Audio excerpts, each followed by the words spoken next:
दारोगा जी, मैं किसी काम से तांगे पर सवार चौक तक जा रहा था कि रास्ते में एक दारोगा जी भी तांगे पर आसवार हुए।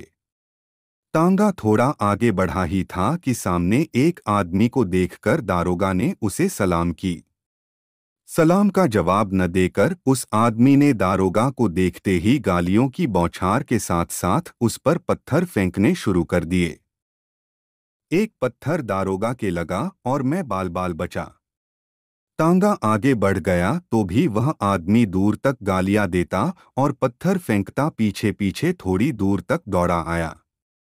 मैंने दारोगा से पूछा, कौन है यह शख्स और ऐसे क्यों पेश आया? क्या पागल है? दारोगा ने बड़ी बेतकल्लुफी से अपनी कहानी सुनाई। नहीं, पागल नहीं है। कई साल पहले मैं नया सदर में ही तैनात हुआ था।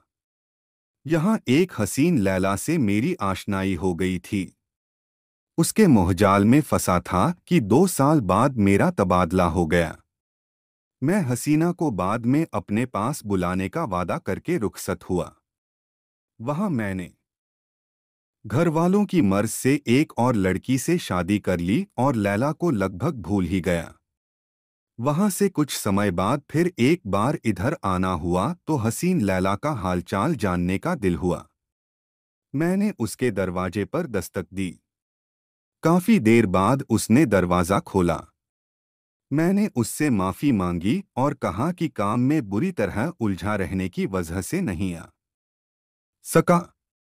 मैंने अपनी शादी की बात छिपानी चाही, पर मुझे आश्चर्य हुआ कि उसे पता था कि मैंने शादी कर ली है। हम बातचीत में मशगूल ही थे कि इतने में किसी ने दरवाजा खटखटाया। यह उसका शौहर था। उसने भी इसी बीच शादी कर ली थी। हसीना ने मुझे पीछे की एक कोठरी में छुपने को कहा। उस कोठरी में एक और आदमी मचान पर छुपा बैठा था। हसीना के शौहर को शक हो गया तो उसने कोठरी के किवाड़ तोड़कर मेरी गर्दन पकड़ ली। मैंने कहा, हुजूर, मैं तो इस मचान पर छिपे बैठे मीर साहब के साथ आया हूँ, इसका नौकर हूँ, मेरा कोई कसूर नहीं। उसने मचान से उस आदमी को उतारकर बेतहाशा भागा और बच निकला।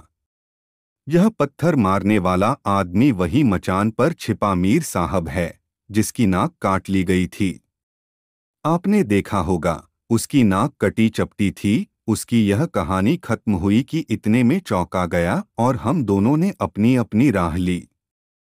वीडियो पसंद आया तो वीडियो को लाइक कर दें और शेयर कर दें और साथ ही चैनल को सब्सक्राइब कर ले। बेल आइकन का बटन दबा दो कि हमारी वीडियो का नोटिफिकेशन सबसे पहले आप तक पहुंचे।